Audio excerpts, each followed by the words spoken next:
Hello friends, मैं हूं MS. Rawat और आज हम पीपीएफ के नए रूल्स को लेके कुछ बात करेंगे। आज अक्टूबर है और आज से जो सरकार ने 29 अगस्त पे एक पीपीएफ के इरेगुलर अकाउंट्स को लेके जो नोटिफिकेशन जारी किया था उसका इम्प्लीमेंटेशन आज से हो जाएगा और इसी संदर्भ में हम कुछ बात करते हैं। टाइम्स ऑफ इंडिया के ये आज का ही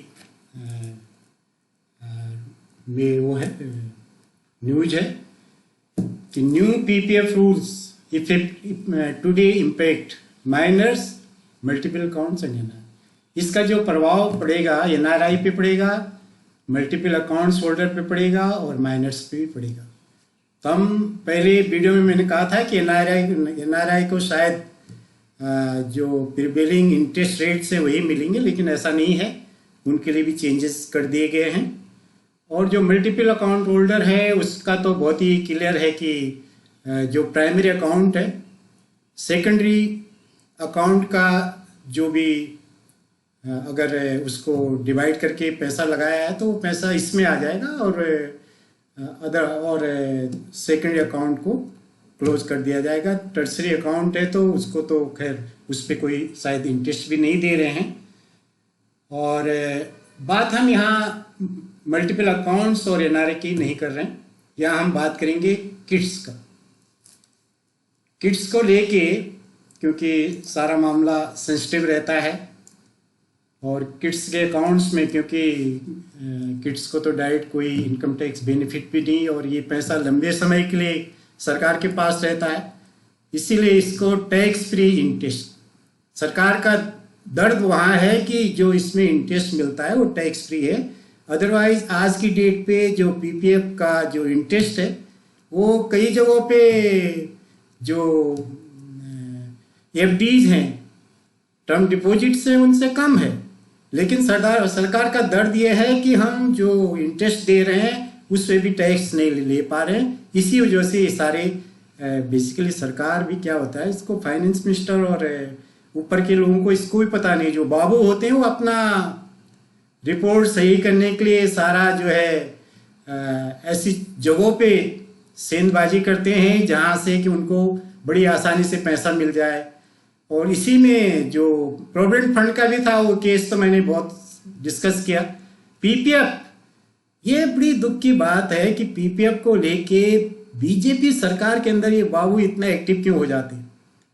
आपको यशवंत सिन्हा जी के टाइम का पता होगा, पहले 12% से इंटरेस्ट घटा के 9% ले आए, बाद में मोदी सरकार आई, फिर क्वार्टरली चेंजेज हुए, अभी 7.1 आ गया। और उस पर भी नज़र है कि अगर बच्चों के अकाउंट में वो पैसा कहीं पे भी एफडी किया होता तो उसको पैसा मिलता रहता और लॉन्ग टर्म पे उनको अच्छा बेनिफिट होता है। लेकिन गलती ये होगी कि पीपीएफ खोल दिया और पीपीएफ में भी पेरेंट्स या गार्जियन और बच्चे का जो सम है वो 1.5 लाख से ऊपर है तो उस पर कोई इंटरेस्ट नहीं मिलेगा। पोस्ट ऑफिस वाला जो 4% इंटरेस्ट होता है वो मिलेगा।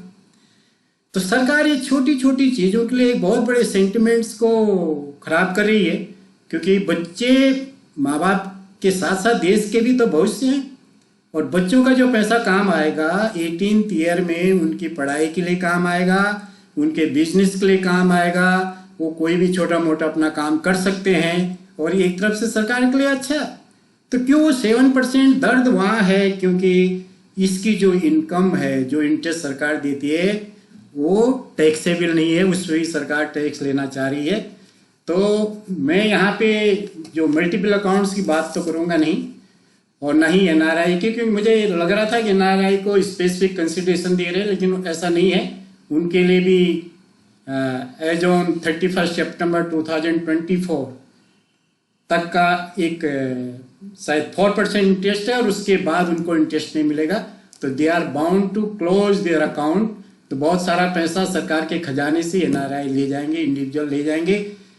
जब तक सरकारों को जरूरत रही पैसे की तो आपने किसी भी तरह से जमा किया, हमारा पैसा सरकार के पास रहा और वो काम आता रहा। लेकिन आज सरकार को पैसे की जरूरत नहीं है तो 7.1% इंटरेस्ट देने के लिए भी वो तो बात रही अलग। पुरानी डेट पे कोई भी नियम बनते हैं, आज तक तुम 10 साल से ये सरकारें कहाँ सोए हुए थे भाई?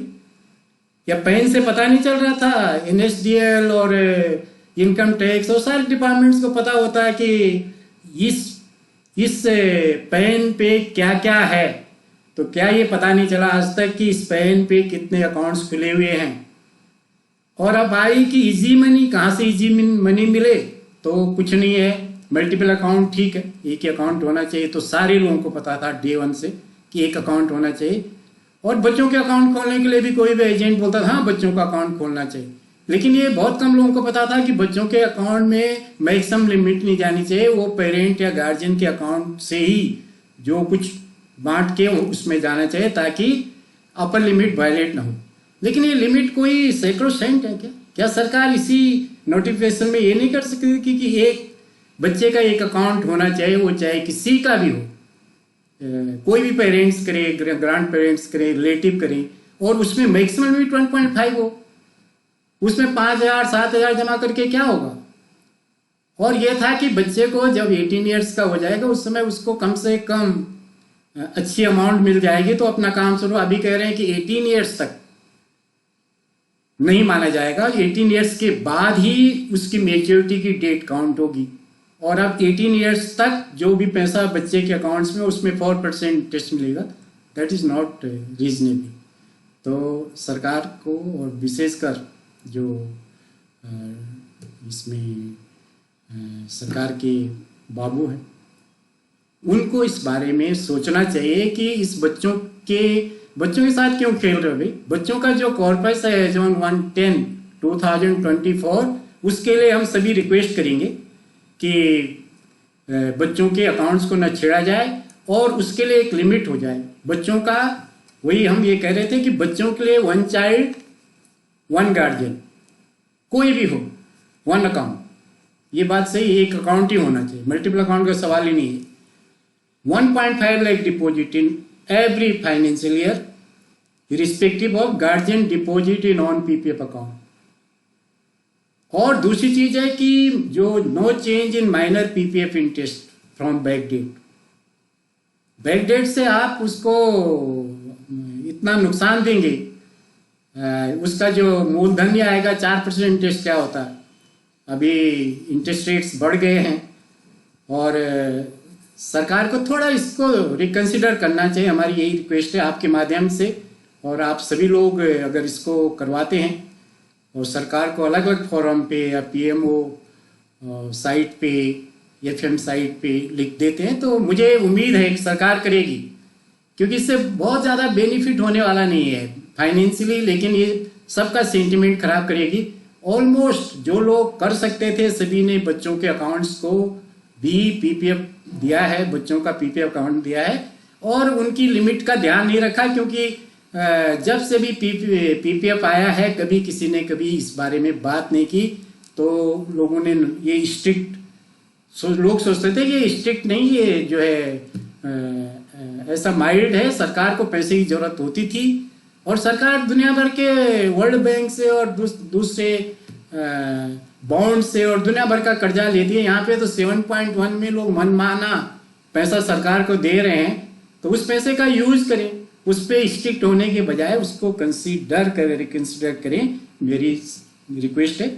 और आप लोग भी सरकार तक ये किसी भी सोशल मीडिया के जरिए इसको पहुंचाने का प्रयास करेंगे तो बहुत खुशी होगी, क्योंकि ये हमारा नहीं, हमारे एक बच्चे का सवाल नहीं है, 2 बच्चों का नहीं, ये देश के बच्चों का सवाल है और उनको फाइनेंशियली इंडिपेंडेंट, और उसमें बच्चियां भी हैं, बच्चे दोनों लड़का लड़की हैं, जिनकी लड़कियां हैं उनकी लड़कियों के अकाउंट्स हैं।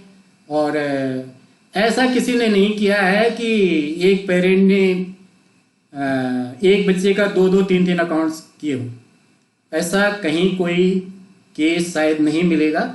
हर बच्चे का एक अकाउंट है। हाँ, इतना काफी लोगों ने किया है कि बच्चे का जो अकाउंट है उसमें भी 1.5 लाख डाल दिया अपने अकाउंट में, 1.5 लाख, क्योंकि आज के लिए राशि बहुत बड़ी नहीं होती। और सरकार का दर्द ये है कि हमको जो कभी इनको ये मेच्योर होगा अकाउंट तो वो टैक्सेबल, उस पर हमें टैक्स नहीं मिलेगा।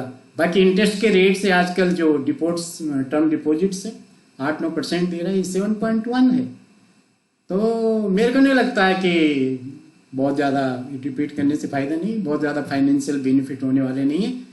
और इसी के साथ हम इस रिक्वेस्ट को, it's a humble request to the government to relook the this point on the notification। बहुत बड़ी चीज़ नहीं है, उसी नोटिफिकेशन में एक छोटा सा वो बन सकता था कि भाई बच्चों के लिए 1 जब अकाउंट खुला तो उनके लिए भी मैक्सिमम लिमिट होनी चाहिए। कौन सी उसमें बहुत बड़ी चीज़ नहीं अठा, इसमें 1.5 लाख से जो कॉर्पस बनेगा और उनका जो मेच्योरिटी डेट